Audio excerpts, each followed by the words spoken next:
بسم اللہ الرحمن الرحیم۔ نبوت کے چھٹے برس کا ذکر ہے کہ ایک روز نبی کریم صلی اللہ تعالیٰ علیہ وآلہ وسلم کوہ صفا پر بیٹھے ہوئے تھے۔ ابو جہل عین وہاں پہنچ گیا۔ اس نے نبی کریم صلی اللہ تعالیٰ علیہ وسلم کو پہلے گالیاں دی، اور جب نبی کریم صلی اللہ تعالیٰ علیہ وسلم گالیاں سن کر چپ رہے، نعوذ باللہ، تو اس نے ایک پتھر حضور نبی کریم صلی اللہ تعالیٰ علیہ وآلہ وسلم کے سر پر دے مارا، جس سے خون بہنے لگا۔ نبی کریم صلی اللہ تعالیٰ علیہ وآلہ وسلم کے چچا حضرت حمزہ کو خبر ہوئی تو وہ ابھی مسلمان نہ ہوئے تھے۔ قرابت کے جوش میں ابو جہل کے پاس پہنچے اور ان کے سر پر اس زور سے کمان ماری کہ وہ زخمی ہو گیا۔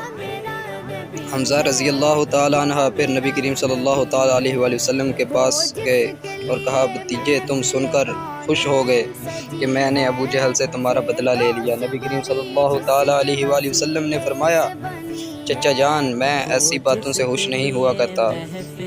ہاں، اگر آپ مسلمان ہو جائیں تو مجھے بڑی خوشی ہوگی۔ حضرت حمزہ رضی اللہ تعالیٰ عنہ اس وقت مسلمان ہو گئے۔ ان کی شہادت کیسے ہوئی؟ شہادت غزوہ احد میں آپ نے بڑے بڑے دشمنوں کو خاک کو خون میں سلایا۔ دیشی غلام نے ایک پتھر کے پیچھے چھپ کر بزدلانہ حملہ آپ پر کیا۔ زخم ناف کے قریب لگا، جس سے آپ شہید ہو گئے۔ دشمنوں نے آپ کا جگر نکالا، کان کاٹے، چہرہ بگاڑا، پیٹ چاک کر ڈالا۔ نبی کریم صلی اللہ تعالیٰ علیہ وسلم نے یہ حال دیکھا تو انہوں نے اللہ اور اس کے رسول کا شیر کا خطاب عطا فرمایا۔